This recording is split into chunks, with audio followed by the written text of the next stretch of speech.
안녕하세요. 반갑습니다. 코리안 아시람TV 이명관입니다.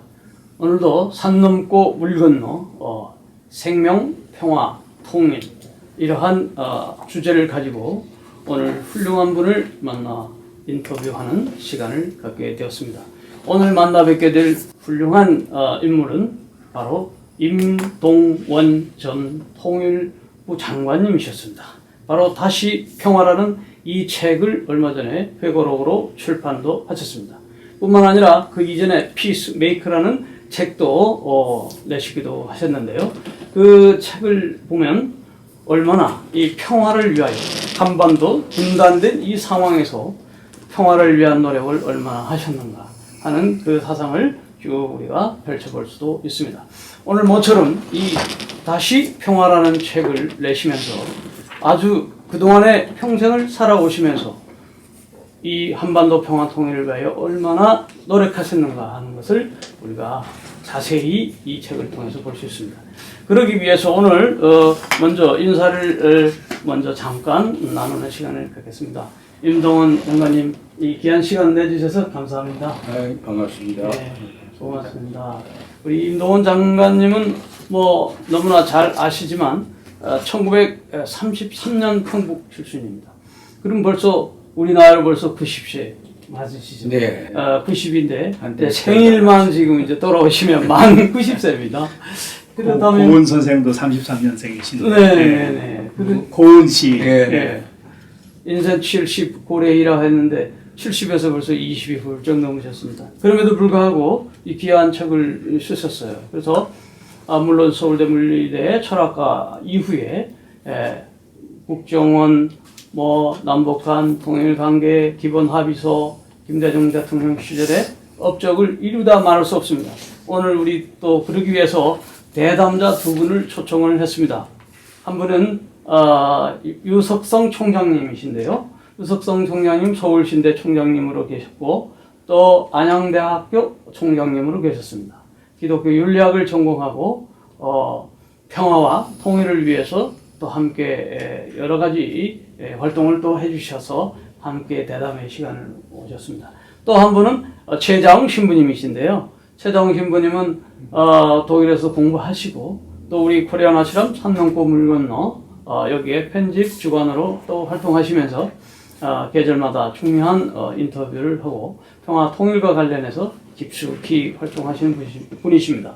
그래서 오늘 먼저 이 인터뷰에 앞서서 두 분 인사 간단하게 또 해주시면 감사하겠습니다. 안녕하세요. 반갑습니다. 네. 그리고 최정욱 신부님, 네, 고맙습니다. 이러한 자리를 만들어 주시고 또 불편하실 텐데도 불구하고 자리를 함께 해주신 임동원 장관님께 다시 한번 감사의 인사를 드립니다. 네. 그러면 제가 먼저 대담을 해주실 두 분에게 이 마이크를 넘기겠습니다.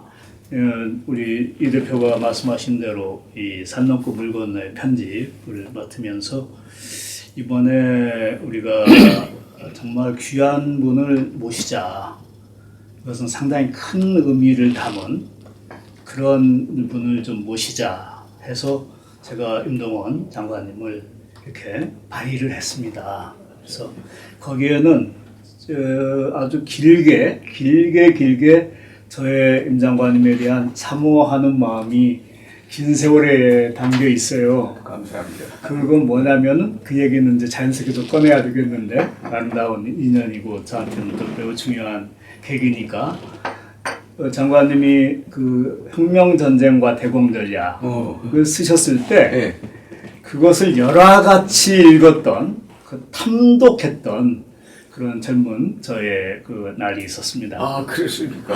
예. 그건 정말 탐독이었습니다. 탐독. 예. 네.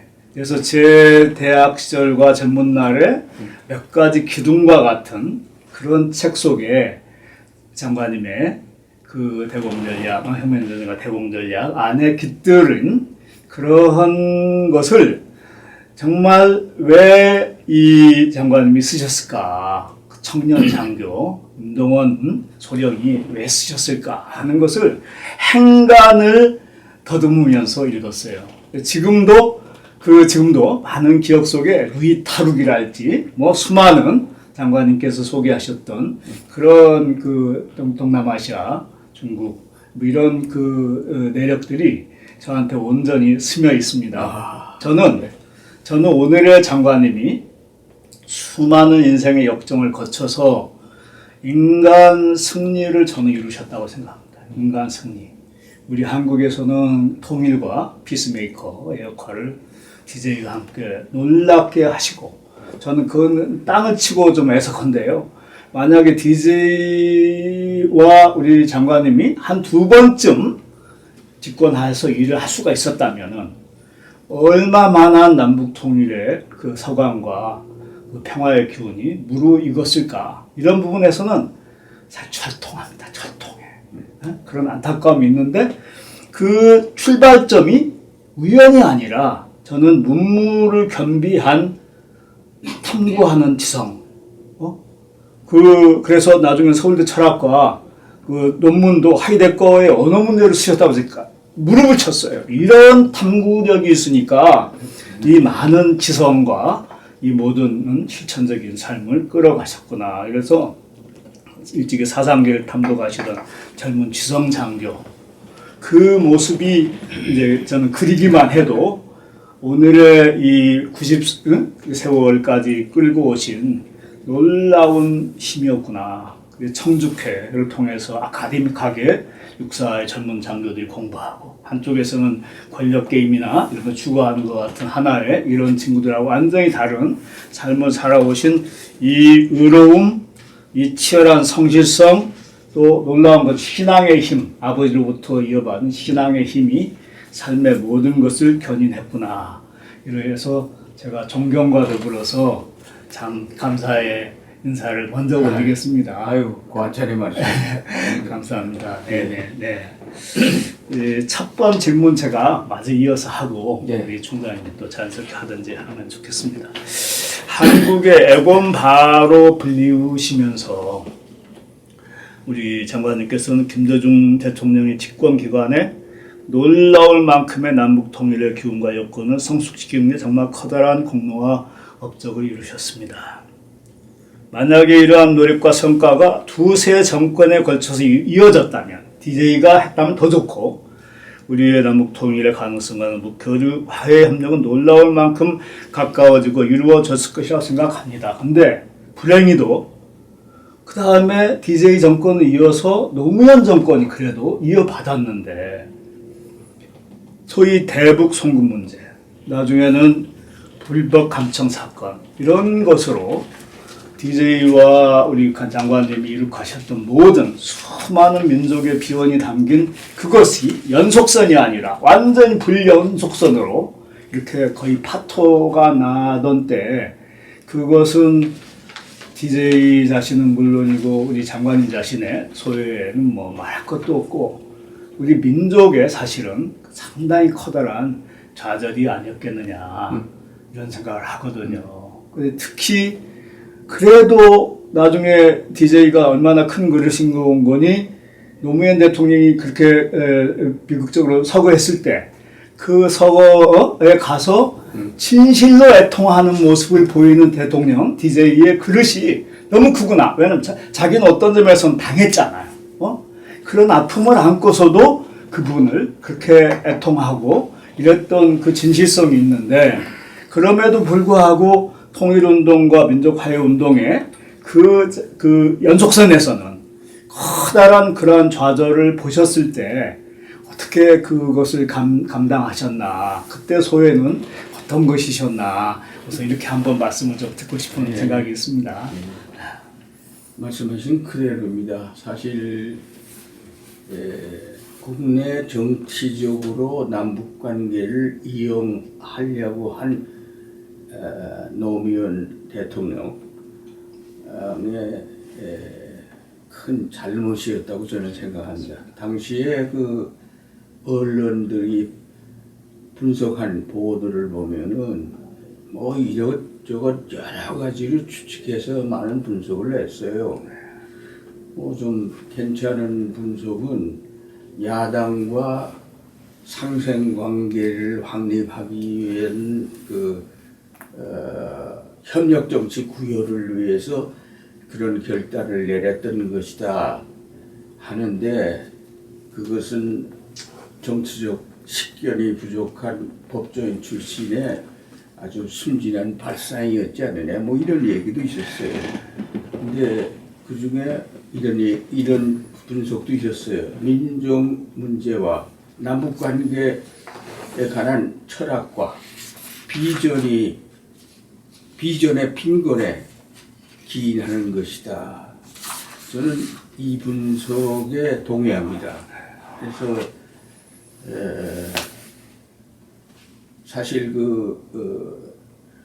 대통령 선거 때 정치 쟁점으로 야당이 제기했던 현대의 대북 송금 사건에 대한 특검을 해야 된다는 주장, 그리고 즉각 여소야대 때인데 야당 단독으로 특검법을 통과했을 때 대통령은 거부권을 행사할 수 있는 권리가 있지 않습니까? 근데 여당도 반대하고 자기의 정당도 반대하고, 그 받아들이면 거부권 행사해야지 받아들이면 안 된다. 그리고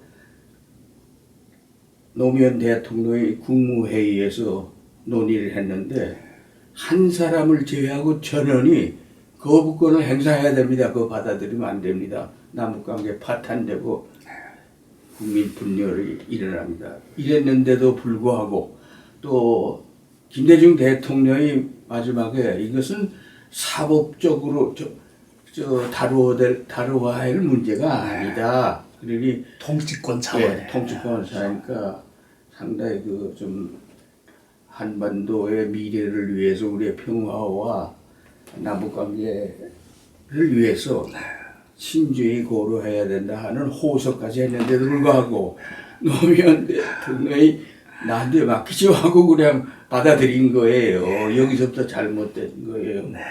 그래서 민족 문제와 남북관계에 대한 올바른 철학과 비전이 결핍한, 그분은 국내 정치에 대해서 잘 알죠. 그때.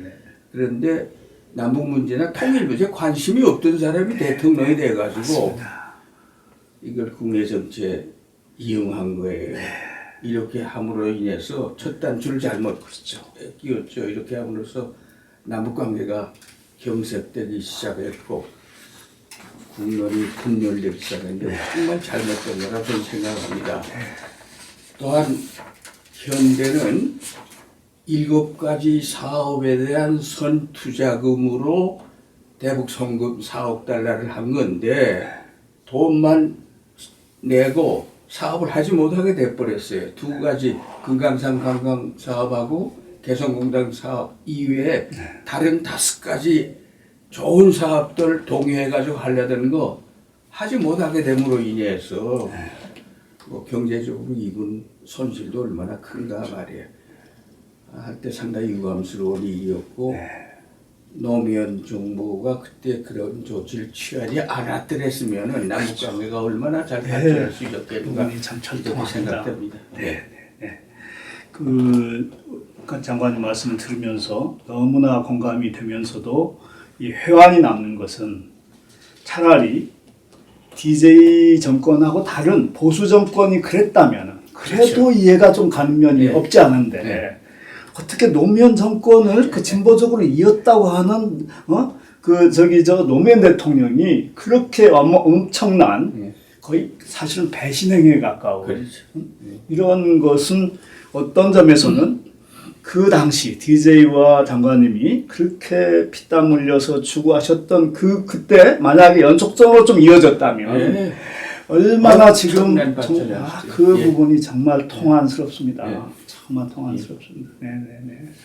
그리고 또 급기야 이제 나중에 영어의 몸까지도 잠시 되시고 그러면 이제 얼마나 그때 좌절감이 크셨을까 이런 생각을 하는데 오늘의 상황에서도 사실은 이 남북 문제, 통일 문제는 통치권적인 일종의 차원에서 깊은 철학과 비전을 가지고 이런 차원에서 해야지 깠다 가면 우리 대북 송금 문제 다 얼검했던 게 검찰총장 시켜서 검찰 권력으로 얼검했던 거 아니에요. 이렇게 하면은 나라 꼴은 안 된다. 국내 정책 이용하면 안 됩니다. 맞습니다. 민족 문제를. 네네. 그게 그때도 그랬고 여야당 간의 네네. 정쟁에 이용하면 안 되죠. 맞습니다. 네. 그런 아주 깊은 그 아픔이 있습니다. 나중에 독일 통일 문제에 대한 네. 얘기도 나오겠습니다만은 네. 독일에서는 서독이 연평균 32억 달러를 20년간 동독에 대해서 경제 지원을 했는데 조건이 없었어요. 그래서 여러 가지의 경로로 여러 가지의 목적으로 공개, 비공개로 제가 현금도 많이 줬어요. 그렇게 해서 통일을 일으켰는데 공짜가 어디 있어요? 그렇게 지원해줘야 변화가 올 수가 있는 건데 그게 뭡니까? 우리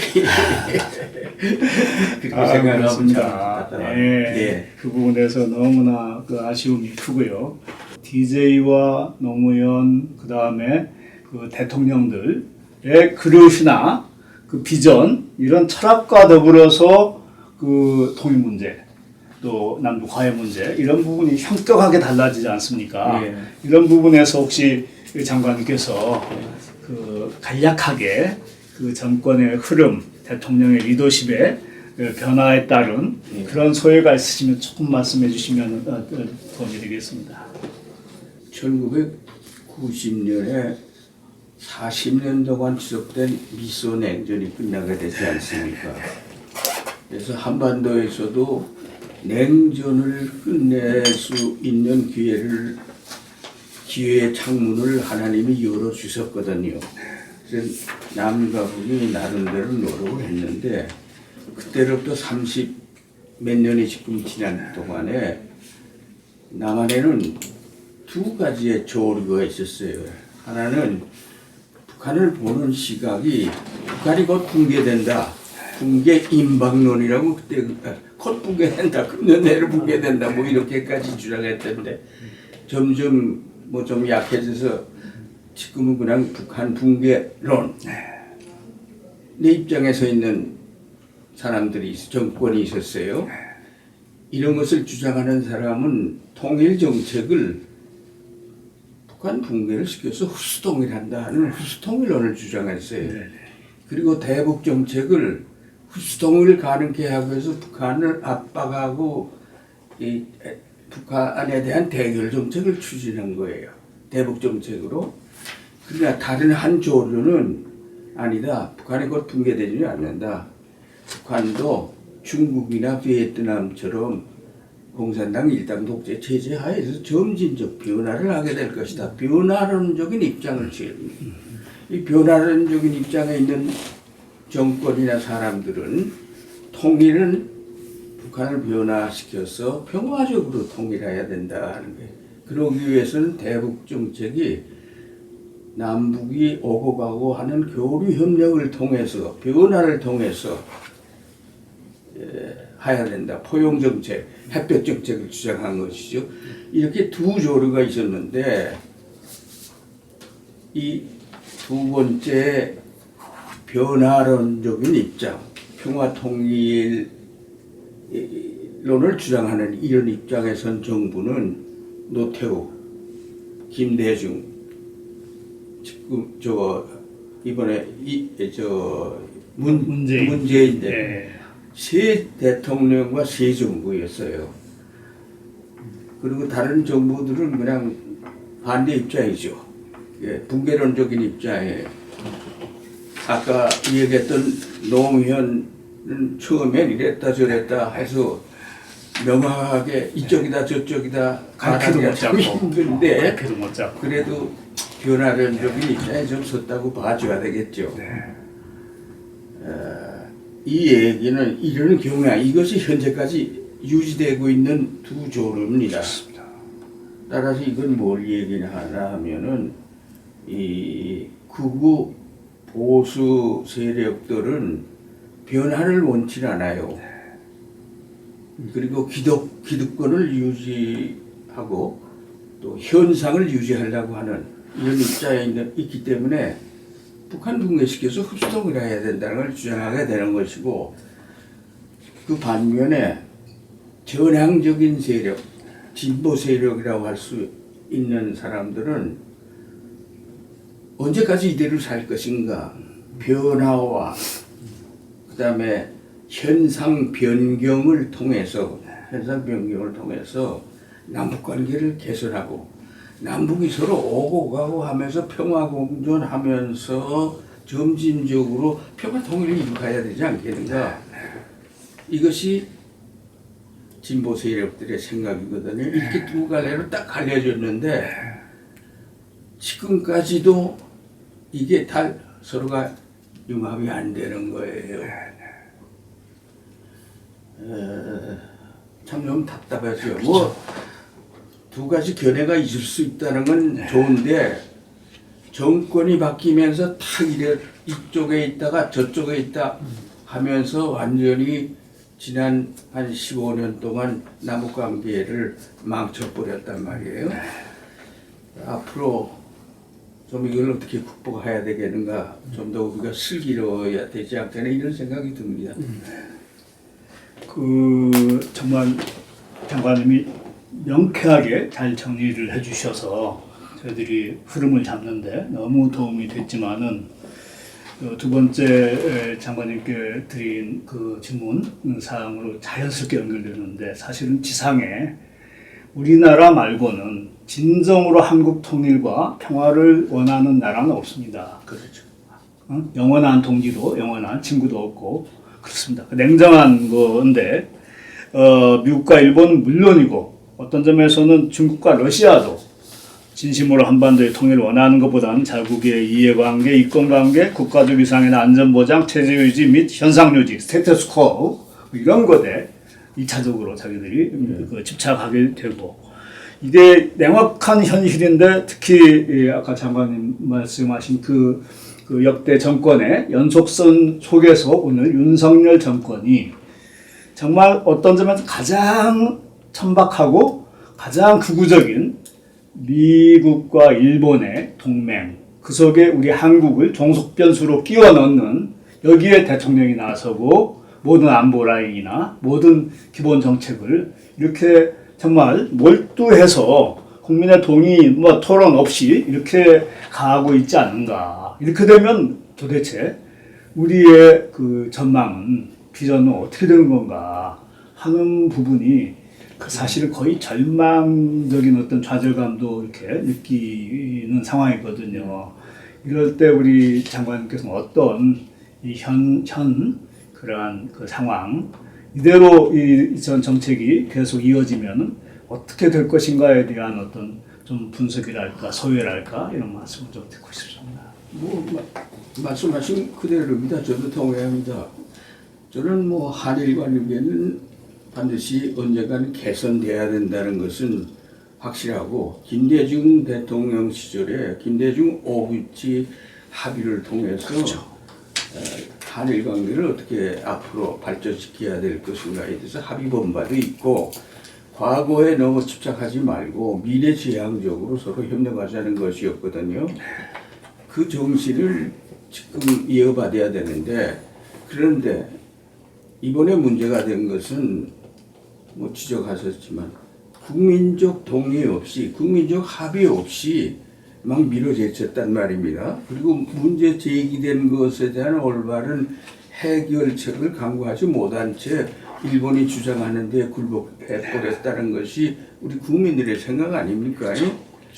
국민들의 동의를 얻지 못하는 정책은 성공하기 힘들지요. 잘했다고 볼 수 없습니다. 이건 언젠가는 바로잡혀져야 되지 않겠나 그런 생각이 듭니다. 그럼에도 불구하고 한일 관계는 또 개선해 나가야 돼요. 이웃나라 아닙니까? 우리가 일본하고 떨어져서 이사 갈 수도 없는 거고 서로 사이좋게 지내야 되거든요. 이건 틀림없는 말씀인데, 우리 장관님께서는 누구보다도 나중에 외교관으로 또 통일 지도자 전문가로서 이렇게 하시기 전에는 정말 장성으로서, 군인으로서 전략통 중의 전략통이셨잖아요.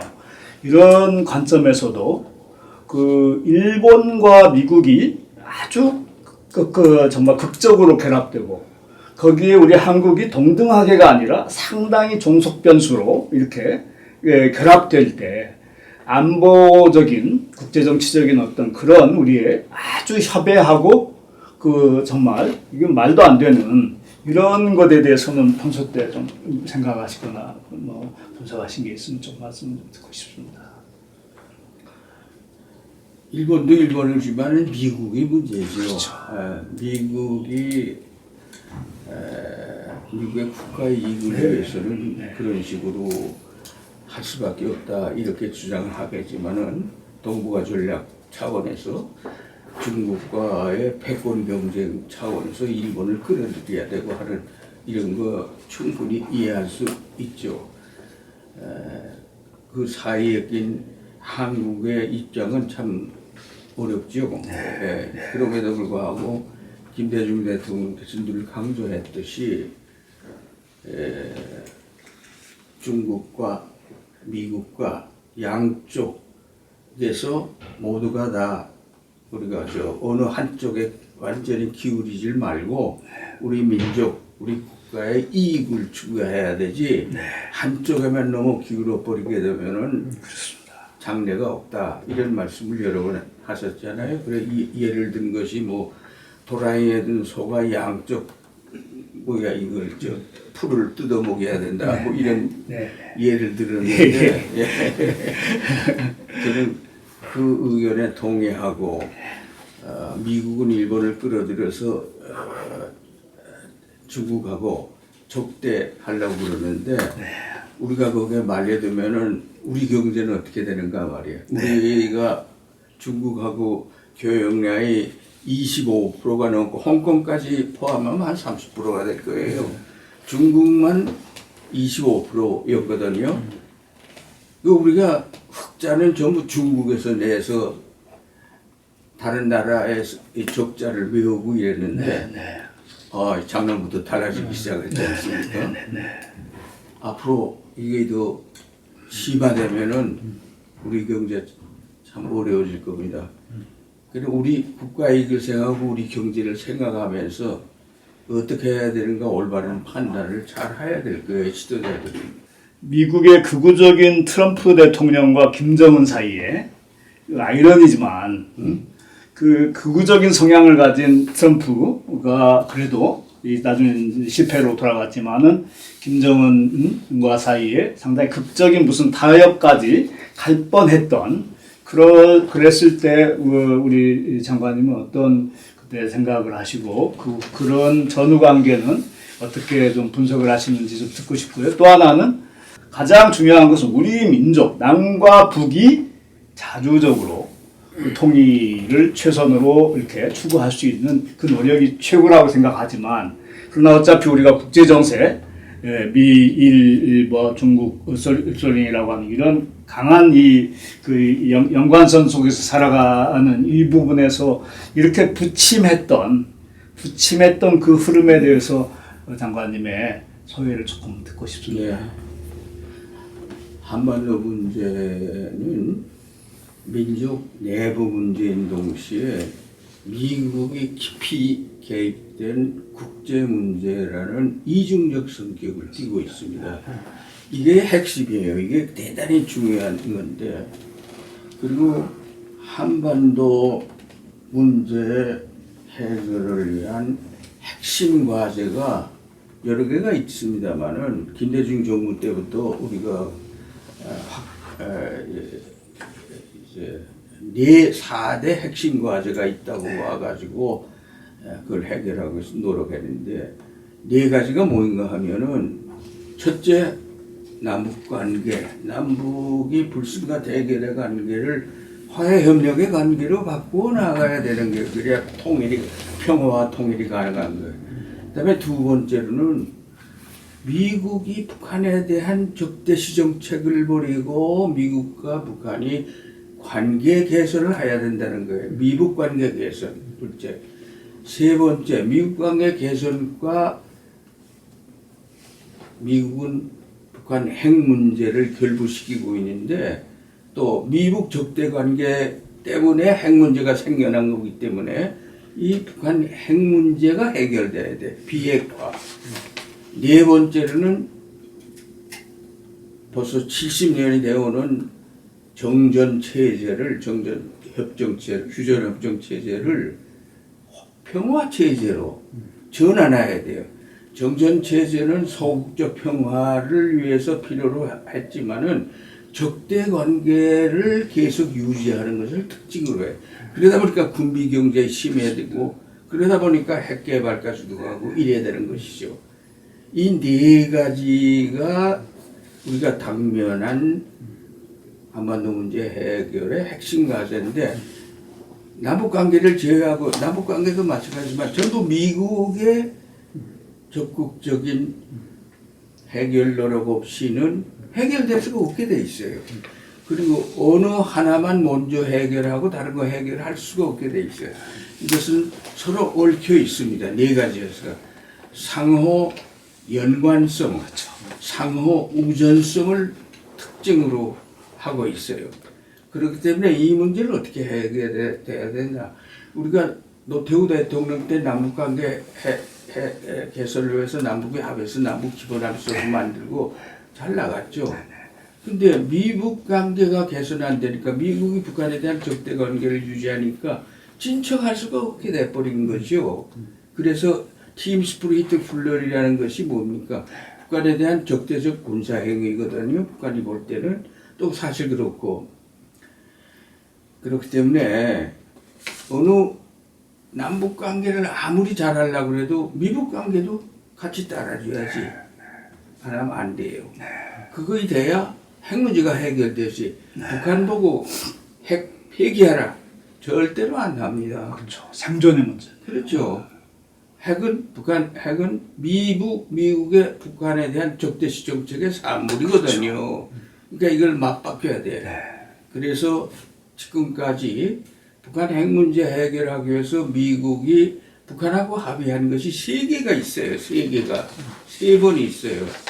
하나는 1994년에 클린턴 대통령이 미소 냉전 끝난 후에 최초의 미국의 정부입니다.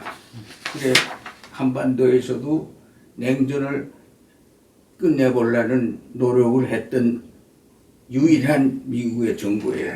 그래서 클린턴 정부가 여태까지 북한을 상대를 해주지 않던 미국의 입장을 버리고 북한을 상대해서 대화와 협상에 끌어들여가지고 제네바 합의를 하면서 제네바 합의가 뭐인가? 북한은 핵 개발 의혹이 있었는데 그거 안 한다. 그 대신에 미국은 북한에 대한 적대시 정책을 포기하고 관계 개선한다. 그리고 플러스 북한이 핵 개발을 하려고 하는 생각이 전력이 부족해서 원자력 발전소 저거 한다 그러니까 오케이 우리가 경수로형 핵 그 물질을 생산할 수 없는 경수로형 원자력 발전소를 2개 지어준마 2000메가와트 짓기 시작했죠. 한국형 원자로를 지어주면서 아주 북한이 핵 활동 딱 집어치우고 미국과 북한이 관계 개선에 나서고 그것이 나중에 올브라이트가 평양을 방문해서 미북 정상회담을 해서 관계 정상화의 결말을 맺을 단계까지 났어요. 8년이 유지됐어. 그렇죠.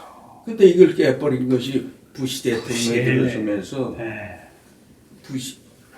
클린턴은 미친놈이다 말이야. 위대한 미국이 거지 같은 불량국가 북한한테 뭐 이래가지고 말이야. 이거 말이 되느냐. 북한은 불량국가요. 악마다. Axis of Evil. 악의 축이다 말이야. 악마다. 이런 놈은 외교의 대상이 아니라 preemption. 선제 공격을 통해서 붕괴시켜야 될 대상이다. 그래서 정권을 붕괴시켜야 될 regime change.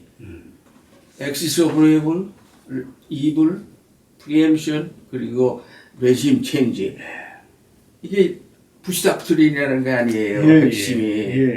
그 북한을 적대시하고 너희 악마하고는 상대를 안 하겠다.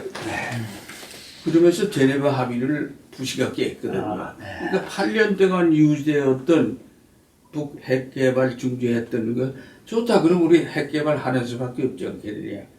해서 시작한 것이 2003년 1월부터예요. 그래서 15년 동안 열심히 해가지고 2017년에 북한이 핵무력 완성을 선언하게 되는 거 아닙니까? 그렇죠. 하여튼 지금 미국이 대단히 중요하다는 걸 얘기하다. 네네. 그리고 네네. 미국과 북한 사이에는 핵무기 해결하고 해서 세 번 합의한 바가 있다 하는데 이거 첫 번째 제네바 합의고 두 번째는 부시가 이렇게 적대시 정책 취하다 보니 북한이 핵 개발을 시작하면서 핵실험 곧 하겠다 이런 상황이 되어오니까 중국에 압력을 넣어서 중국으로 하여금 육자회담을 개최하게. 왜? 자기는 북한 상대 안 하는 입장이니까 네. 다자회담을 통해 가지고 육자회담을 통해서 합의를 또 보는 겁니다. 미국이 거기 참여해. 그것도 똑같아요. 공식이. 북한은 핵개발 포기하고 미국은 관계 정상화해주고 플러스 경제 원조를 해주고 플러스 정전 체제를 평화 체제로 바꿔나간다 하는 것이 육자회담의 합의였어요. 합의는 기가 막히게 다 잘 돼. 이거 미국의 보수파들의 반대에 의해서 걸려서 넘어지고 얼마 못 가서 이스람 하나 한 거에 돼버렸어요. 그러다가 2017년에 북한이 핵무력 완성을 선언하기 전에 6번 핵실험을 하고 핵폭탄을 만들 수 있는 충분한 능력, 핵폭탄을 조그맣게 가볍게 만들어야 미사일에 태울 수 있는데 그 능력을 확보하고 그 다음에는 이걸 날릴 수 있는 수단이 있어야 되는데 그래서 미사일 개발에 나서가지고 중거리 미사일부터 뭐 단거리 미사일은 갖고 있었으니까 중거리 미사일은 구아무도와 일본에 있는 미군 기지를 공격할 수 있는 거리예요. 이 실험을 계속하는 거예요. 근데 초기에 계속 6번이나 실패하는 거예요. 그러다가 2017년에 들어서부터 성공하기 시작하는 거예요. 예. 그 중거리 탄도미사일 발사 실험이 여러 번 해서 성공하자 이번에는 미국 본토를 겨냥하는 ICBM 대륙간 탄도미사일 시험을 17년 7월 4일 미국 독립기념일을 기념해서 발사하는 거예요. 그러니까 트럼프가 뭐 난리가 났죠. 이 미친놈들 말이야 가만 안 놔두겠다, 죽여야 되겠다. 그리고 북한은 이 지구상에서 없애버려야 된다고 별별 아주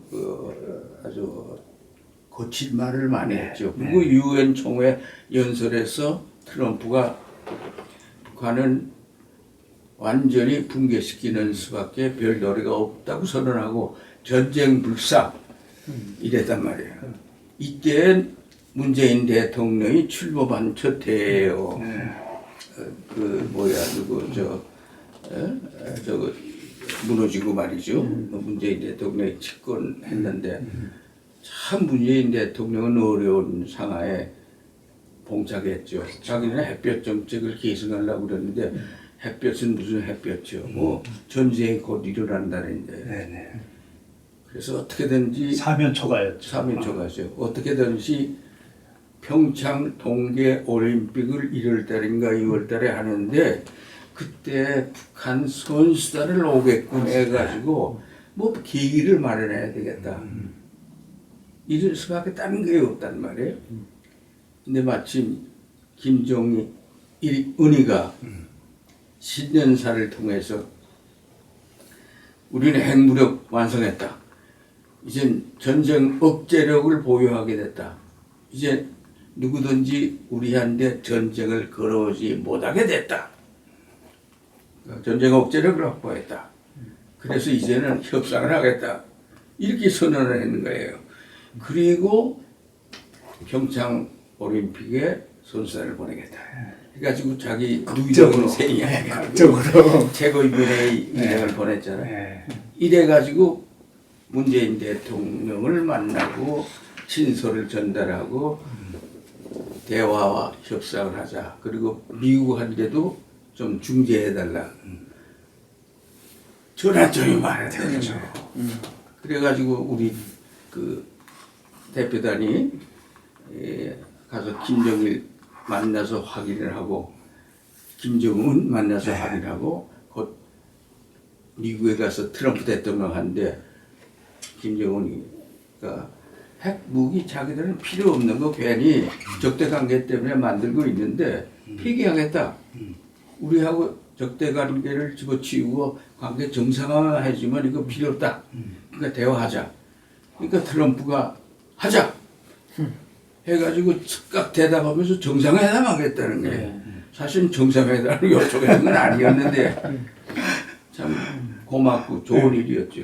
그리고 좌우지간에. 좌우지간에. 네. 싱가포르에서 6월 달에 만나가지고 위대한 합의를 한 거예요. 이게 세 번째 미국과 북한의 합의인데 여기에 네 개 항의 합의가 있는데 세 개 항이 아까 제가 말씀드린 한반도 문제 4대 핵심 과제라는 것이 세 개가 들어있어요. 첫째, 미국은 지난 70년 동안 북한에서 적대시적 정책 취해왔는데 적대시적 정책 버리고 관계 정상화해 나가겠다. 이러면 모든 게 해결되는 거예요. 둘째, 한국의 한반도의 군사정전 체제, 휴전 체제를 평화 체제로 전환해 나가도록 노력하겠다. 셋째, 북한은 완전한 비핵화를 실현하겠다. 4대 핵심 과제 중에 3개를 미국과 북한이 하기로 합의를 보는 거예요. 아유, 저는 야, 우리 이쪽에 장래가 밝구나. 너무 기쁘셨죠? 일단은. 기뻤죠. 네. 정말 우리가 다 네. 평화, 통일이 곧 될 것 같은 무드였죠, 그때. 네. 기대가 컸죠. 구구 대통령이. 그렇죠. 좌우지간에.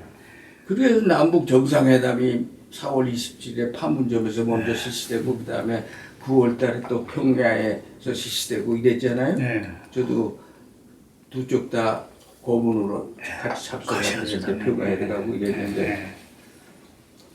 그런데 그 이듬해 제2차 미북 정상회담이 베트남 하노이에서 개최됐는데 김정은은 그 먼 거리를 기차를 가지고 타고 사흘인가 나흘인가 돼가서 희망을 가지고 다 잘 되게 됐으니까 네. 이미 합의했으니까 실천 방안 합의하면 되니까 왔었는데 전날 저녁엔 잘 될 것 같았는데 딱 표현하더라 이게. 그래가 왜 이렇게 됐느냐. 그 트럼프가 걷어찼어요. 시간이 많으니까 천천히 합시다. 북한은 이러저러 다 양보하겠다 하는 안을 가지고 제시했는데 그거 한 80% 양보하는 거예요. 해무제에서. 100% 양보하시오. 완전히 빨가먹고 나서시오. 이거 무리한 거. 안 하겠다는 얘기에 그렇게 말할 때 완전 항복을 어떤 그렇죠. 네. 항복하라는. 그건 안 하겠다, 깨겠다 할 때 협상설이네. 깨졌죠. 왜 이렇게 됐느냐. 미국의 전문가들 평가는 미국의 강경 보수 세력들과 군산 복합체의 제동에 걸려 넘어졌다. 이런 표현을 썼는데 저는 그 표현에 동일합니다. 트럼프의 질문을 했으니까 그래서 한반도 문제는 아까 말씀드렸던 4개의 핵심 과제가 있고 서로 연관성 가지고 하나는 안 되고 그중에서 미국의 역할이 제일 중요하고 미국이 나서지 않는 한 해결될 수 없는다. 그런데 미국이 나섰던 것이 3번인데 스스로 다 깨버렸다. 그러다 보니까 북한 핵 문제가 이렇게 돼버렸다. 네. 이런 말씀을 드렸죠. 그래서 우리는 어떻게 해야 될 것인가. 우리가 할 수 있는 것은 제한돼 있어요. 우리가 미국을 움직여야 되는데 그걸 어떻게 움직이느냐 하는 거예요. 미국은. 제일 큰 문제. 근데 그냥 서방 메디아를 그대로 받아들이는 그 한국 메디아는 모든 건 북한 놈들 잘못이지 하는 식으로만 보도하는데 그 객관적 사실을 올바로 알아야 되거든요. 그래서 미국이 풀어주면은 북한이 움직이게 되는데 안 해주니까 못 움직이고 미국이 강경하게 나오니까 여기 이제는 우리도 행복이었으니까 대응한다. 그렇죠. 받아치고. 네. 그러니까 액션 리액션 사이클, 작용 부작용 사이클이 악순환을 이루게 되는 상태가 되었는데 그럼에도 불구하고 지금 우리가 했다가 윤석열 정권이 들어서서 역주행을 하기 시작했고 그러고 그렇습니다. 네. 우리가 해야 될 일이 뭔가 하면 이럼에도 불구하고 남북이 힘을 합쳐가지고 어떻게든지 남북이 힘을 합쳐서 미국을 움직여야 돼요. 남북이 힘을 합칠 땐 미국이 움직여집니다. Yes, yes. 남북이 서로 이렇게 될 땐 미국이 막 나오는 거예요. 그렇죠. 그러니까 남북이 힘을 합치도록 우리가 윤석열은 문재인 정부가 북한에 대해서 굴욕적인 태도로 나갔다 이런 주장만 하는데 그건 되게 잘못된 것이고 북한은 어떻게 다룰 것인가 이렇게 어떤 때는 쓰다듬어 주기도 하고 어떤 때는 좀 먹을 것도 주고 말이에요. 이러면서 같이 다겨야 된단 말이에요. 근데 이제는 그거 안 한단 말이야. 이놈들 조지겠다. 뭐 이런 입장으로 나가니까 조진다는 건 좀 표현이 지나쳤지만은 참 어려워요. 그래서 이것부터 바로 잡아야 되는데 정권 교체되기 전에 바로 잡혀지겠는지 모르겠어요. 그래요.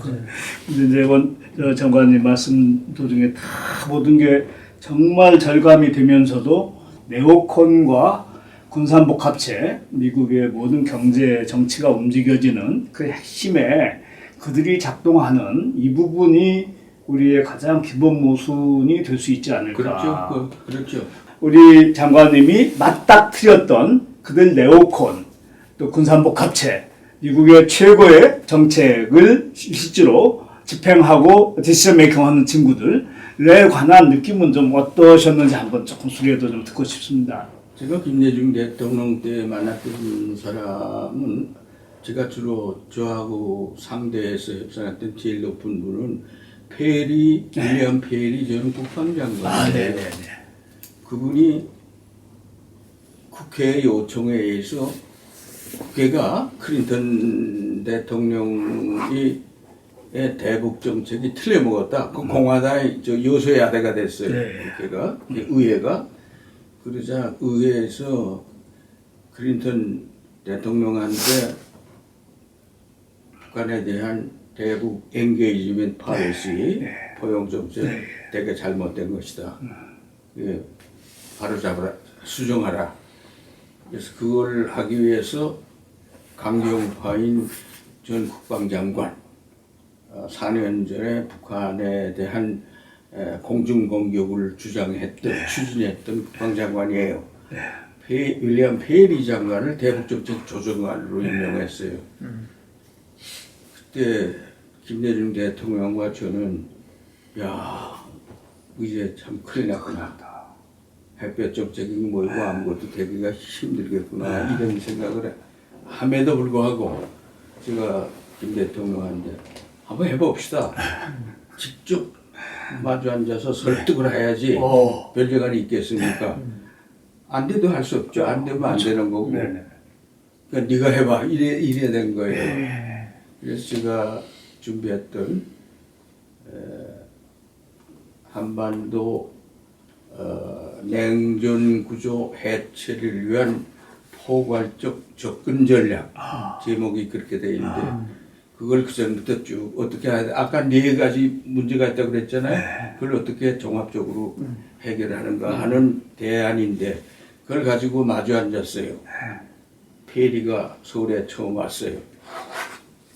페리가 열심히 들어주긴 했는데 나중에 한 얘기가 당신 생각하고 내 생각은 이게 너무 본질이 다른가? 본질이. 무슨 소리를 하는지 도대체 미친 소리를 하는데 이해할 수가 없었다. 근데 다시 대통령 지시에 의해서 제가 그건 12월 달이고 1월 말에 워싱턴에 갔어요. 우리 저 외교관 몇 사람 데리고 같이 내가 직접 나서라고 그래서 가서 이제 준비를 잘 해가지고 아주 다시 설득을 하고 우리가 만든 이렇게 해야 된다 하는 문서를 전하고 그래서 어떻게 해서 몇 시간 동안 논의를 했어요. 근데 그동안에 페리 장관도 연구를 많이 하고 우리의 주장을 많이 연구를 해가지고 학습을 좀 하고. 좀 흔들리고 있을 네. 때 우리가 가서 친 거죠. 그래서 한국 측 제안을 원칙적으로 받아들인데 이거 가지고 한국 쪽 제안을 토대로 우리 해결책을 마련해 봅시다. 일본을 끌어들여 가지고 같이 해야 됩니다. 3자 좋습니다. 이렇게 돼 가지고 결국은 페리가 세 나라가 합의한 대안을 가지고 평양에 가서 북한을 설득하고 그리고 그렇게 됨으로써 남북 정상회담이 열리게 됐어요. 북한이 김 대통령이 미국을 움직이구나, 미국이 움직이고 있구나. 김 대통령을 잘 활용을 해서 미국을 설득할 수 있겠구나 하는 생각을 김정일이야 머리가 똑같은 사람 아니야. 그래가지고 남북 정상회담이 됐어요. 제가 특사로 먼저 가서 협상을 5시간 했잖아요. 5시간 나오셨더라고요. 그때 그런 얘기를 하더라고요. 그래서 솔직히 우리는 미국과 관계 정상화하지 않으면 살 수 없는 나라인데 김 대통령이 적극적으로 나서주니까 김 대통령이 좀 문제를 해결해 주면 좋겠다 하는 생각을 노골적으로 얘기를 했어요. 네? 그래서 남북 정상회담이 성립이 되고 그러니까 남북 정상회담에서 9.15 공동선언에 합의가 되고 그러니까 미국이 즉각 미국 합의를 하는 거예요. 미국 공동 커뮤니케에서 미국과 북한은 관계 정상화한다 하는 거예요. 그걸 위해서 미국 정상회담을 개최하는데 이걸 준비하기 위해서 올브라이트 국무장관이 평양에 간다. 미국 역사상 최초로 장관이 평양에 가서 김정일하고 만나고 그래서 정상회담. 올브라이트 전략통인데. 근데 대통령 선거 결과 부시가 당선되게 됐다. 부시가 대통령 선거로 된 게 아니라 대법원 판결로 당선됐잖아요. 그렇죠. 부통령이 너무 훨씬 좋았는데. 대법원 미국의 그 최고법원 판사들의 멤버가 보수파들이 5대 4로 그냥 한 표 차이로 부시를 손들어주는 바람에 부시가 대법원 판결에 당선된 유일한 대통령이에요. 그 비지성적인 인간이. 하여튼 그 여담이 그런 건 너무 사적 같은 얘기인데 어쨌든 우리가 미국을 설득하고 미국을 움직일 때 또 미국이 클린턴이 그런 생각을 좀 갖고 있으니까 클린턴이 김대중 대통령에게 하고 한미 정상회담 할 때 뭐라고 그랬는가 하면은 김 대통령의 햇볕 정책하고 김 대통령이 취재하는 한반도 평화 프로세스에 대한 설명을 계속해서 좀 더 말씀하십시오 하면서 회담을 40분 동안 계획했던 건 1시간 반 걸렸어요. 김대중 대통령 신바람이 나서 막 설명을 하고 클린턴 대통령이 뭐라고 그러나 하면은 김 대통령만한 경륜과 무엇을 지혜와 경륜을 가진 사람이 이제는 핸들을 잡고 핸들이 내야 한반도 된다. 문제 핸들을 갖고 문제를 하십시오. 미국이 여태까지 핸들 잡고 있는데 네. 나는 핸들을 양보할 테니까 그리고 옆자리 조수석에 앉아서 서포트 도와주겠다. 네. 아이고 그 얘기 하는데 저는 옆에서 눈물을 흘렸어요. 그러셨겠어요. 그리고 네. 클린턴 대통령은 임기 말까지 이 약속을 지켰어요. 끝까지 어떻게든지 해주려고 했어요. 이런 대통령이 있었고 또 그런 대통령을 설득해서 협조를 얻을 수 있고 이러니까 남북 정상회담 되고 화해 협력도 되고 한반도 평화 프로세스 되는데 부시 같은 깡패가 되니까 뭐다 파탄이 되고 그 후에는 한 번 이렇게 된 게 돌아서기가 힘들게 여태까지 오고 근데 문재인 대통령 와서 상당히 돌아서려고 하다가 그만 이제 우선 뭐 처음에 말씀드릴 건데 이번에 자서전 그 피스메이커 이후에 쓰셨잖아요.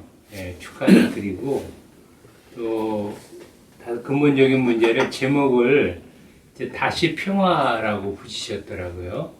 그래서 제가 좀 자세히 살펴보니까 맨 마지막 페이지에 이제 이유를 말씀을 하셨어요.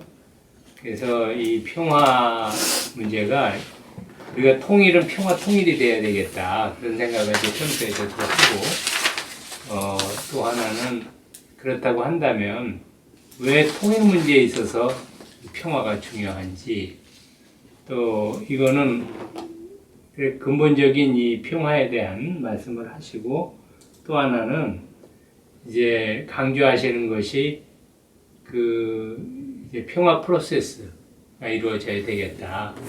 그래서 이제 여기에 지금까지 우리가 하던 얘기에 그래서 제목을 이렇게 붙이신 이유와 그 다음에 앞으로 현재 우리가 어떻게 해야 되겠는가. 우리가 갈 방향은 분명한데 평화 통일로 가야 되는데 지금 현 시점에서 어떻게 하고 평화 프로세스를 어떻게 해야 되는가. 그거 좀 말씀을 해주셨으면.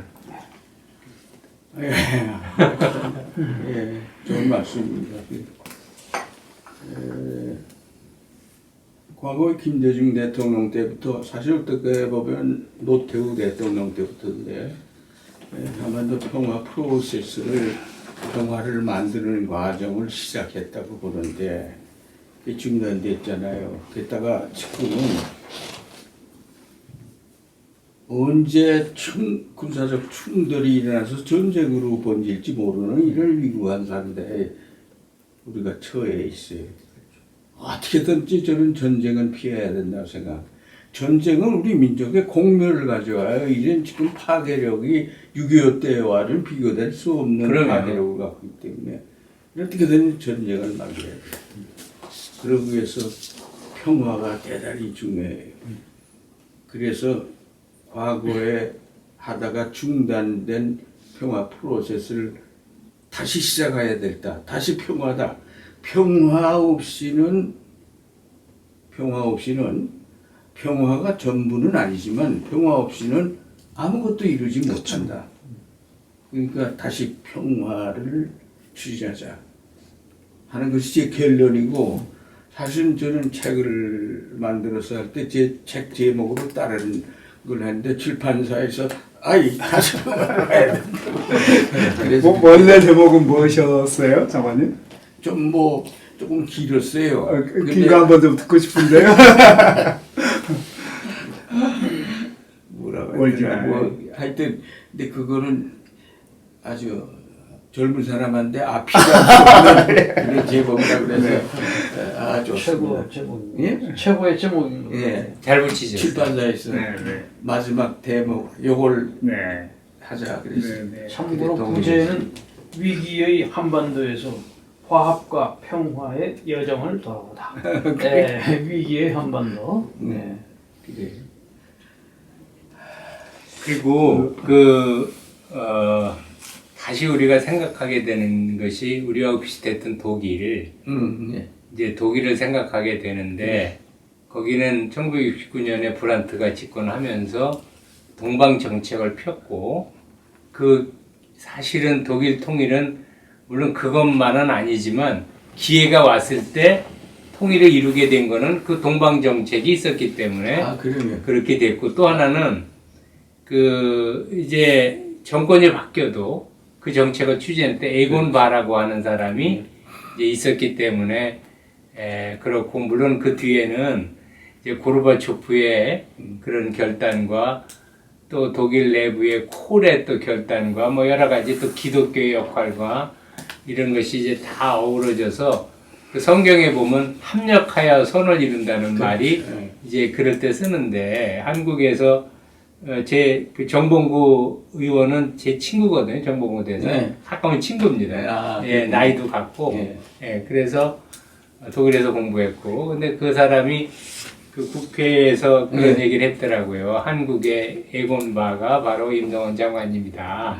근데 우리는 누구나 다 인정을 하잖아요. 그리고 평화전도사라고, 통일전도사라고 말씀도 하시고, 오히려 뭐 동양에서 이 지적으로 여기에는 어울릴지 모르지만 제갈량이라든지 뭐 그 다음에 이제 장량 이런 사람들이 이제 이 되게 전략적으로 잘하는데, 결국 여러 가지 결실이 장관님의 그러한 전략과 그것을 실천하는 그런 실천력에서 나오지 않았는가 하는 생각을 읽으면서 했습니다. 그래서 제가 여쭙고 싶은 거는 독일의 동방 정책에서 우리가 배울 점과 그것이 주는 우리의 교훈, 이것은 어떻게 보시는지 간략하게 말씀을 해주시죠. 독일 통일에서 우리가 배워야 될 점이 정말 많습니다. 그리고 우리는 사실 우리의 해법 정책이라든가 우리의 정책을 독일의 동방 정책과 독일의 경험을 많이 모방해서 받아들여서 우리의 것을 만들려고 무척 노력했죠. 근데 특히 지금 질문과 관련해서 말씀도 하셨지만은 서독은 정권 교체에도 불구하고 20년간 일관성 있게 동방 정책을 추진했지 않습니까? 접촉을 통한 변화 정책이라고. 접근을 통한. 접근을 통한 변화 정책이라고 하는데, 에건바가 주도하고 이랬습니다만은, 그래서 동독에 대해서 연평균 32억 달러의 경제 원조를 해주면서 뭐 그건 여러 가지 명목, 여러 가지 경로로 공개, 비공개, 돈, 물자, 그런 모든 것이 여기 방법으로 지원을 해줬는데, 이렇게 하면서 교류 협력을 추진했어요. 매년 평균 700만 명이 동서독을 오고 가고 하고 그랬다는 거 아닙니까? 그러면서 민족 동질성을 유지하기 위한 노력을 했어요. 이러는 가운데 동독 사람들이 의식이 변화하기 시작하고, 그것이 나중에 때가 왔을 때 시민혁명으로 이어지게 됐다고 이렇게 볼 수 있습니다. 이 독일의 동방 정책은 그 사람들 배웠는데 디facto unification, 사실상의 통일사, 서로 오고 가고 돕고 나누고 하는 것이 교류 협력, 경제, 사회, 문화적으로 교류 협력하는 것이 통일은 안 됐지만, 정작 통일은 안 됐지만 통일된 것과 비슷해서 분단된 동서독 시민들의 고통을 덜어주고 서로 이산가족들 만날 수 있게 해주고 이래 되는 거예요. 그게 사실상의 통일된 거는 마찬가지 아니에요. 그래서 우리도 나중에 이제 사실상의 통일사이라는 용어를 독일에서 배워가지고 많이 사용하게 됩니다. 근데 중요한 것은 그때부터 이제 유행했던 얘기입니다만은, 열심히 심고 물 주고 정성껏 가꿀 때 하나님이 자라나게 하고 꽃 피우게 하고 열매 맺게 한다. 통일의 평화의 꽃을 피워주고 통일의 열매를 맺게 한다. 이 표현을 저는 참 네. 좋아합니다. 네. 그리고 과거에 이 표현을 과거부터 많이 인용을 했어요. 그 제 표현은 아닌데 남의 건데 독일 사람들의 표현인데 신고 물 주고 정성껏 갖고 야지 하나님이 공짜로 주는 게 아니에요. 하나님이 왜 독일 사람만 통일시켜주고 한국 사람은 왜 안 시켜줬어? 이런 질문이 나올 수 있는데 독일 사람들은 신고 물 주고 정성껏 갖고 자란단 말이에요.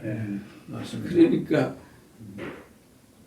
평화의 꽃을 피워주고 통일의 열매를 맺게 해주신 것이다. 근데 우리도 독일에 이것을 본받아야 되지 않겠는가, 교류로 받아들여야 되지 않겠는가, 경제협력, 접촉과 교류협력을 통한 변화, 추진. 사실 이걸 하자는 것이 햇볕 정책이었죠. 네.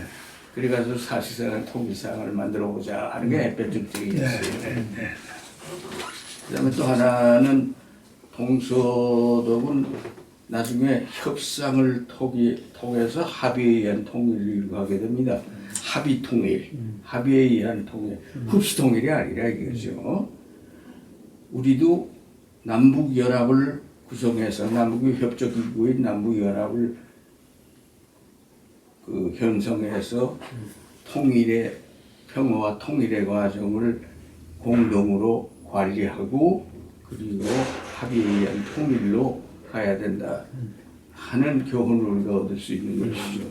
그리고 세 번째는 동서독은 제 아무리 저희들이 통일하고 싶어도 전승 4개국이 전쟁 범죄 국가 아닙니까? 안에 좀 반대하면 못하는 거예요. 특히 당시에 프랑스하고 영국은 엄청나게 통일 절대로 안 된다고 끝까지 주장했어요. 그리고 소련한테 같이 반대하자. 근데 소련의 고르바초프가 조금 지지해줬다는 말이에요. 참 역사가. 사실 독일 사람들은 이런 에건바가 나하고 토론할 때 이런 얘기를 하더라고요. 독일의 동방 정책이 없었으면 고르바초프가 있을 수 없었고 고르바초프가 없었으면 독일 통일이 있을 수 없었다 이 얘기를 하는데 그럴 듯해요. 이렇게 동서독이 힘을 합해서 통일의 과정을 통일의 상태로 만들어가고 할 때 아무리 반대하던 프랑스, 영국도 동의하지 않을 수 없어서 2+4 회담, 5개월 동안에 거친 2+4 회담을 통해 가지고 결국은 이 나라들이 독일 통일을 승인하게 되는 거예요. 조건이 있죠, 몇 가지. 너희들 옛날 영토, 옛날 국경이 아니라 현재 요거 많이 뺏겼죠, 많이. 뭐 등등. 또 군대는 37만 이상 가질 수 없다. 그리고 공세 전력은 가져서는 안 된다. 나토에 가입해야 된다. 뭐 등등. 하여튼 이렇게 동서가 합의해서 통일 상태를 만들어 가지고 전승 4개국을 승복을 시켜서 통일했다는 거예요. 우리도 지금 해야 될 것이 뭔가 하면은 4자 평화회담. 한국전쟁 때 전쟁협정 체결 당사국인 미국, 중국, 남북한 네 나라가 평화회담을 하기로 서로 합의가 여러 번 됐는데도 불구하고 미국의 반대로 지금까지 못하고 있는 거예요. 근데 어떻게든지 4자 회담을 해서 정전체제를 평화체제로 바꾸고 나가면서 그거 하려면은 적대관계 해소해야 되고 핵 문제도 해결해야 되고 그렇기 때문에 이때 포괄적으로 단계적으로 시간이 뭐 3년이 걸릴지 5년이 걸릴지 모르지만은 그렇게 해야 되지 않겠는가. 통일은 갑자기 되는 게 아니고 통일은 과정이다. 우리가 달성해야 될 목표인 동시에 과제 프로세스다 독일은. 우리는 독일 통일에 비해서 좀 다른 것이 공통점도 많고 비슷한 접근 방법을 사용할 수 있는 것도 여러 가지가 있지만은 한 가지 우리는 동족 상잔의 전쟁을 해서 서로 원수가 됐어. 그러니까 적대관계 하에서 정전 체제를 70년이나 지금 유지하고 있는데 평화와 통일을 위해서는 제일 중요한 것이 상대방을 인정하고 화해하는 것이래. 화해. 이 화해. 성경책에도 많이 나오는 이 화해. 이 화해가 참 어려워요. 그래서 남북 기본합의서에서 화해하기로 합의를 보았는데 잘 안 되잖아요. 남북 기본합의서에 6가지의 중요한 요소가 들어있어요. 첫째로 남북 기본합의서 제가 기하하고 협사가 3파역인데 첫째로 남과 북이 동족 산자의 전쟁하고 원수가 됐지만은 이제는 화해하자. 화해. 이게 첫째예요. 두 번째로는 서로 상대방의 체제를 인정하고 존중하자. 체제 인정 존중. 체제를 무너뜨리겠다. 저건 공산 체제다. 저거 일당 독재다. 저건 세습 체제다니까 뭐 안 된다. 그건 as it is 있는 그대로 놔두고 우선 화해하고 체제를 인정 존중하고 그 다음에 교류 협력하자. 다방면에 셋째로 교류 협력하자. 그 다음에 네 번째로는 불가침. 절대로 전쟁하지 말자. 다섯째는 불가침을 담보하기 위해서 보장하기 위해서 군비 통제를 하자. 군사적 실력 조치와 군축을 시행해 나자. 군비 감축 너무 많이 갖고 있다가 군축. 그다음에 여섯 번째로 정전 체제를 남북사이의 평화 체제로 바꾸어 나가자.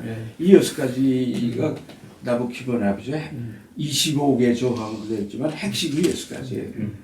지금도 마찬가지예요. 이거 기가 막히게 잘된 합의서입니다. 근데 김대중 대통령이 저를 픽업한 이유가 제가 남북 기본 합의서 3파역이라고 해서 같이 일하자고 하는데 저는 김대중 좀 좋아하지도 않고 뭐 별로 신통치 않게 제가 잘 몰랐으니까 안 가겠다고 3번이나 뻗치다가 만나나 보자. 상고 처리하시. 예, 만나보고 난 다음에 제가 완전히 손들었어요. 이야, 이런 분이 있었는가. 통일 철학이라든가 남북관계 개선 방안이라든가 핵 문제 해결 방안 너무도 잘 알고 해답을 너무도 정확히 그 제가 하고 있는 분야인데 제가 손들었어요. 그래서 남북 기본 합의서를 그대로 실천하는 것이 남북 평화와 통일을 지향하는 길이다. 절대 지지한다는 거예요. 그게 당신이 그거 했지 않느냐. 높여간다. 그러면서 하는 얘기가 합의만 하면 뭐하느냐. 실천해야지. 그러니까 나하고 같이 노력해서 실천하는 기회를 마련해보자. 근데 제가 어떻게 그 싫다고 그래요. 그래서 알겠습니다 하고 그때 이제 조인하게 됐죠. 그래서 참 김대중 씨하고 결합하게 된 것은 하나님의 섭리라고밖에 제가 저도 제일 큰 일종의 그 우리의 토론이나 우리의 지금 말씀을 경청하는 것에서나 우리 장관님의 삶에서 어떤 점에서는 DJ가 장관님을 안 만났으면은 DJ도 아무리 자기 뜻이 강하고 통일에 대한 또 민족 화해에 대한 꿈이 절실했어도 어떤 점에서는 기가 막히게 차라리 장관님이 DJ를 잘 모르고 의부에서 내려오시고 또 군인으로서 장군에 이르도록 28년 복무하시고 외교관으로서 통일 전문가로서 그렇게 혁혁한 이런 것을 쌓으셨던 일종의 온화하면서도 매우 합리적인 그런 자질과 DJ의 이런 정치적인 또 통일에 대한 비전이 하나가 된 것은 정말 환상의 결합이었다. 하나님의 섭리예요. 네, 맞습니다. 만약에 장관님도 DJ를 안 만났다면 그럼요. 아무리 맞죠. 전문적인 네. 놀라운 식견과 네. 그 당시까지 인간의 어떤 최선을 다한 노력이 있었어도 이렇게 활짝 못하죠. 꽃이 피고 그래. 민족의 통일과 화해로 자기 삶을 꼭 피워냈을까 하는 부분에서는 두 분의 결합은 진짜 인간은 신비로운 하나의 승리라고도 할 수 있다 이렇게 하나님의 생각하고요. 섭리라고 늘 얘기해요. 또 하나 이제 근본 삼아서 하나만 굳이 말씀드린다면은 DJ하고 장관님하고 결합을 저는 구조적으로는 이 독일 통일에 아까 말씀을 절절하게 다 하시고 저희 공감하는 바지만 적어도 김인당 정권, 3인당 정권, 물론 3인당 정권에서 동방정책을 주창하고 주력적으로 했습니다만은 적어도 보수적인 김인당 정권도 그게 좋으니까 자기들이 정책적인 차이를 조금 이렇게 뛰어넘어서 승계했던 이것이 독일 통일의 상당한 버팀목이 됐는데 우리는 조금 그게 힘들죠. 솔직히 우리의 정치적인 어떤 흐름에서는 그럴 때 또 하나의 DJ, 또 하나의 우리 장관님과 같은 또 특히 저는 장관님과 같은 일종의 중도를 포괄하고 중도에서도 합리적이고 그런 치밀하고 그런 최선을 다한 정책 전문가 이런 부분이 이 정치적인 비전 리더십하고 결합했을 때 이게 또 하나의 우리의 실제적인 가능성 요소가 있다. 이게 우리의 드팍토 현실적인 우리의 이 상황과 미래에서 나올 것인가 이 부분이 참 아주 대망하면서도 그것이 초미의 관심이라고 생각합니다. 나올 수 있겠죠. 나올 수 있어요. 아까 우리 장관님이 저기 예. 제 질문지 예. 그 마지막이 있습니다. 예. 한번 보시면 제가 드린 거. 거기 16번, 17번 간략하게 그 한국교회가 평화통일을 위해서 할 일, 또 한반도 8천만 동포에게 평화통일을 위해 하실 말씀 간략하게 제가 좀 듣고 싶어서. 그거는 뭐 유총장님이 더 잘 아시는 문제인데 제가 그 독일 통일 문제를 쭉 연구하면서 독일 서독이 동독에 대해서 경로 뭐 이런 거 가리지 않고 동독의 경제 원조를 많이 했다 하는데 그 중에 서독 교회의 역할이 가장 컸다는 것을 보고 이야 대단하구나 하는 거. 서독 교회 연합회에서 동독 정부하고 협의해 가지고 동독 교회의 활성화를 위해서 동독 교회 탄압하지 말고 동독 교회가 활성화될 수 있도록 하기 위해서 동독 정부가 원하는 공산권에서 구하기 어려운 물자들을 사서 보내주고 그것을 그 대가를 교회에 지원해주고 또 그 교회를 탄압하지 않고 교회 그 활동 자유를 보장해준다는 전제하에서 그걸 비밀리에 해왔더라고 비공개로 그것이 액수가 얼마더라 여기 내가 어디 적어놓은 거 있는데 결국은 그것이 시민혁명까지가 동독 시민혁명의 주도 세력이 된 것이 교회 아닙니까? 그 라이프치히 라이프치히의 니콜라이 교회. 니콜라이 제가 일부러 그 교회를 찾아갔어요. 독일에 갔을 때.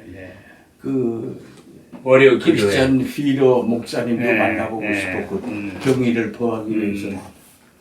근데 10월 뭐 8일인가 며칠인가 월요기도회를 몇 년 동안 계속 해오다가 그날 5천 명의 교인들이 촛불 시위를 하면서 민주화 시위를 한 것이 즉각 전국의 동독 전 지역의 교회에 전파돼 가지고 다 들고 일어나는 거예요. 그러니까 발원지는 예. 성 니콜라이 교회예요. 그래서 거기 가서 그 시민혁명 기념관도 가서 보고 견학하고 그랬는데 그리고 한 달 후에 베를린 장벽이 무너지고 예. 통일의 길로 나가게 됐다는 거. 네. 교회의 역할이 얼마나 큽니다. 예. 그래서 우리 교회도 우리 기독교회도 지금 당장에 그럴 수는 없겠지만은 그런 서독의 교회의 경험을 교훈으로 받아들여야 되지 않겠는가 이런 말씀을 꼭 하고 싶고요. 그리고 평화 통일을 위한 기도를 좀 더 열심히들 해야지. 교회 내 반통일 목사님들이 많아요. 거꾸로 가는 교회들이 많아요. 근데 맞습니다. 요새 거리에 나와서 떠드는 본 페포 들고 나와서 떠드는 사람도 있는데 저는 그 동의하지 않습니다.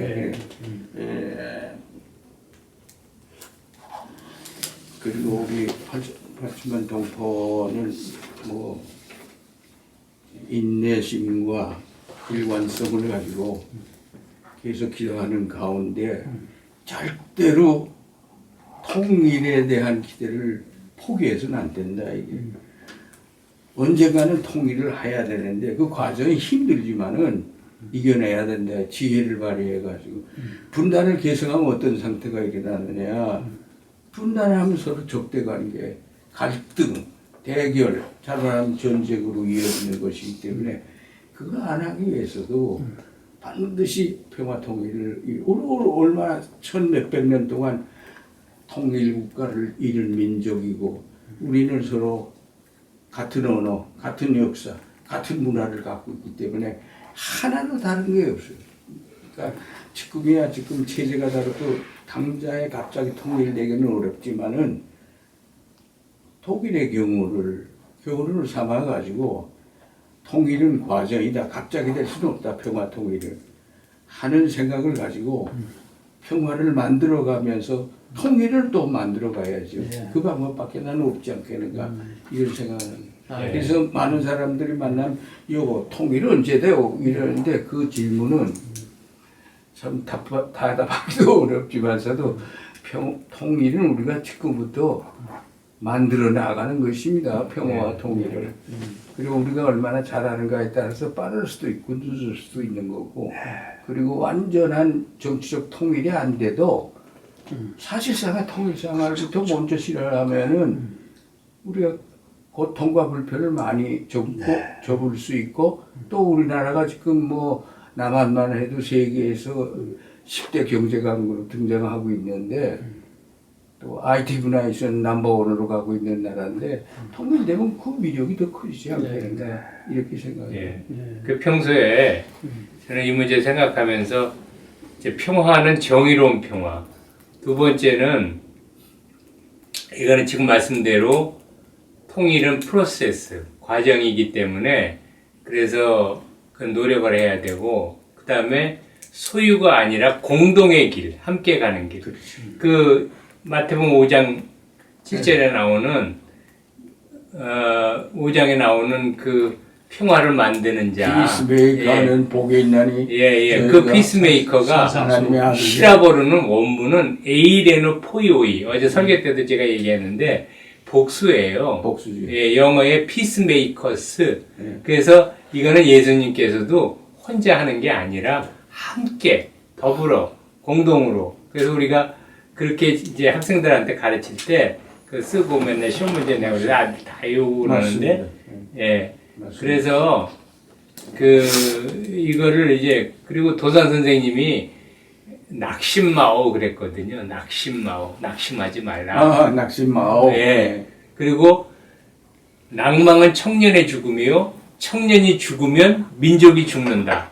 이제 그 말씀을 강조하셨는데 그래서 우리가 이제 바라는 것은 기독교인으로서는 이 절망하지 않고 이 어려운 속에서도 다시 희망의 싹을 보는 한겨울에도 봄을 기다리면서 반드시 봄이 오니까 그렇게 우리가 해야 되지 않을까 그런 생각을 합니다. 전적으로도 뭐. 긴 말씀 정말 감동으로 이렇게 새기면서 아까 그 김정일 책에도 나와 있지만 김정일 그 저기 하고 회담하실 때 5시간 하셨다고 하세요. 얼마나 그게 그 긴장되고 밀도 있는 시간이셨을까. 한 번만 한 게 아니라 몇 번 했어요. 그렇죠. 그것도 몇 번이나. 그 정도로. 그리고 장관님이 지금 말씀하시는 것 같이 절대로 아무리 어려워도 우리가 노력해야 된다 하는 그 말씀이 너무나 감사하게 들리고요. 또 하나는 그래도 남과 북이 공통으로 노력을 하되 통일 문제 역시 우리 입장에서는 남한이 조금 더 그 노력을 배가해야 된다. 아, 그러면. 절대적으로 배가해야 된다. 물론이죠. 여기서도 통일군이 더 만들어져야 된다. 그렇죠. 그래서 이런 노력을 우리가 과거의 DJ 우리 장관님의 그런 성스러운 노력들을 우리가 교훈 삼아서 예. 또 그 연속선 위에서 우리의 통일의 십자가와 예. 그 짐을 짊어지고 우리가 통일을 좀 그렇게 더 성과를 이루거나 통일에 접근할 때까지 장관님 청청하시고 100세 시대 저희들의 멘토로 항상 계셔주시기를 예. 기원드리겠습니다. 너무 잠깐만 감사합니다. 끝나기 전에 여쭤보고 싶은 게 하나 있는데 이 책에 보니까 김일성, 김정일, 김정은 3대를 다 만나보셨다고 했는데 예. 근데 이제 그 만나보니까 어떠신지 또 하나는 김정은이가 과연 우리의 평화 통일을 위해서 이거를 할 수 있는 그런 사람으로 보셨는지 하는 게 제가 한번 여쭤보고 싶어요. 마지막 질문에 대해서는 제가 답변할 못하겠고요. 세 분이 어떤가 하는 것은 제가 그저 CBS TV 아침 방송 김누군가의 김현정의 김현정. 네, 그걸 위주로 해서 질문했기 때문에 답변한 거인데 한번 참고를 해보십시오. 그거 한 20몇만 명이 봤더라고요. 네. 예, 예. 특별한 관심사죠. 언제 하셨어요? 예? 언제 하셨어요? 이 책 나올 때. 바로 이 책 나올 때. 예. 예. 한번 그러면 그래가지고 지금도 유튜브 치면 나올 거예요. 유튜브 치면 나와요. 예. 김현정, 임동원 치면 나올 겁니다. 예. 예. 그래요. 그래, 한번 봐주시고. 예, 그렇게 하죠.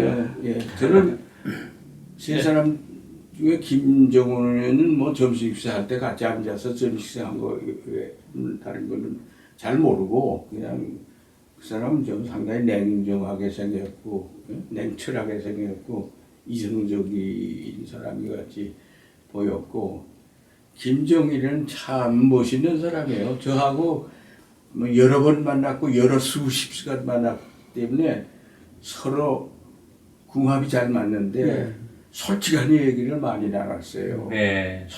믿을 수 있으니까 서로 솔직한 얘기를 하는 거예요.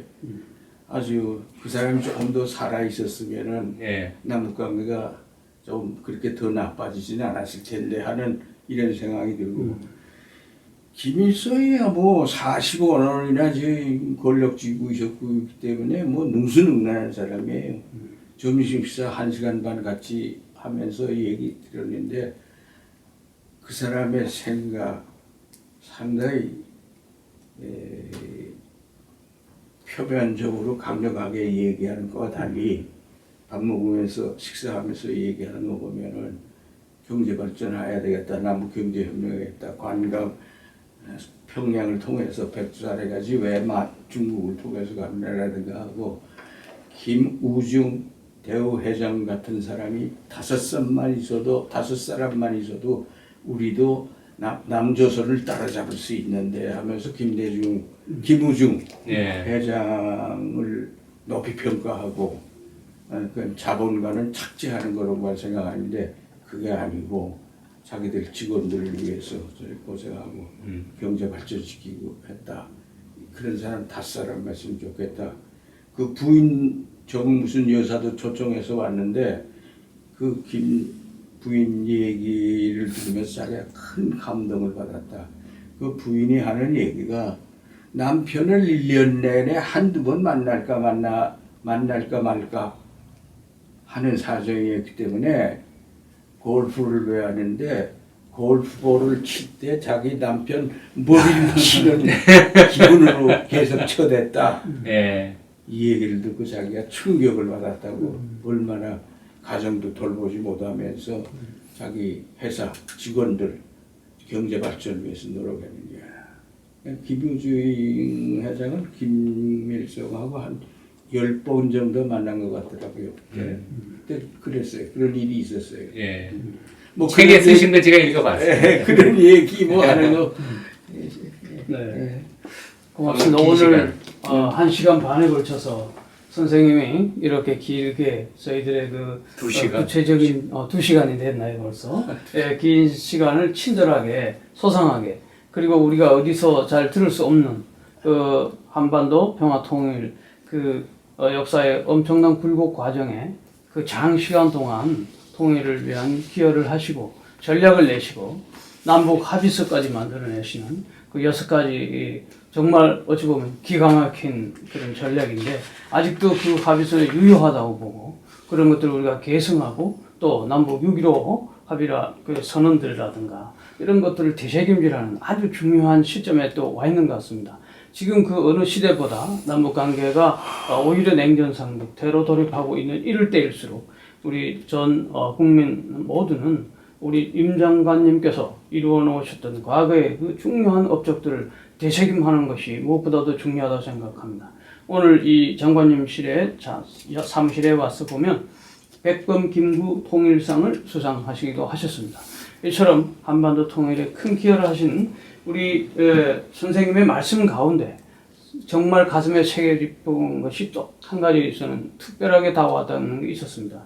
뭐냐면은 아까 말한 미국의 그 군산 복합체와 그 강압한 그 보수 우파들의 반대로 인해서 트럼프와 김정은의 만남이 삐뚤어진 이런 엄청난 그 사건들을 배후에 그 강력한 군사 복합체가 있다는 것을 평상소 우리가 인지는 하지만 그것을 어떻게 극복할 거냐 하는 그 부분에 대해서 지혜를 주셨어요.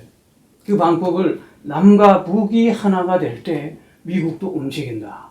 굉장히 해안을 주셨는데 그러기 위해서 우리 내부적으로도 남북 대화를 지속적으로 해야 될 뿐만 아니라 해외에서도 그런 역할을 하고 계시는 분이 바로 저는 이 안보에서 평화로라는 이번에 새로운 책을 쓰신 박한식 교수, 그래요? 네, 조지아대 명예 교수 박한식 교수라고 생각하고 또 이분이 아까 말씀 중에 클린턴 대통령이 북한에 가셔서 여러 가지 드라마틱한 사건을 이루어내는 산파 역할을 하신 분이 또 박한식 교수님이시죠. 카토 대통령. 카터와 클린턴 클린턴은 못 갔어요. 두 분이 방북할 수 있도록 또 조성하시는 걸로 제가 아는데 그러한 역할을 하신 분이 제가 여기 임 장관님 만나러 오기 전에 또 통화가 오셨습니다. 전화가. 그래서 오늘 이 만남에 이야기를 했더니 꼭 안부를 전해주시라고 그러는데 바로 같이 이런 해외의 연대적인 운동과 국내에서의 이런 그 통일에 깊은 활동을 하고 계시는 분들을 오늘 이렇게 찾아뵈서 다시 한번 영광이고요. 우리가 어떻게 담아내겠습니까? 반드시 이 책을 우리가 필독을 하는 필독서가 되도록 저희들이 노력하겠습니다. 감사합니다. 그래서 무릎 건강하시고요. 예. 90세이신데 100세, 200세, 200세까지 오래오래 건강하게 사셔서 남북 통일의 아름다운 평화 통일의 관점에서 보면 네, 보고 임 장관님이 이렇게 우리 시대에 오신 것이 네. 우리 함께 했던 것이 이 민족에게는 축복이라고 생각을 합니다. 네. 그래서 다시 한번 감사합니다. 귀한 시간 주셔서 감사합니다. 감사합니다. 네, 예. 고맙습니다.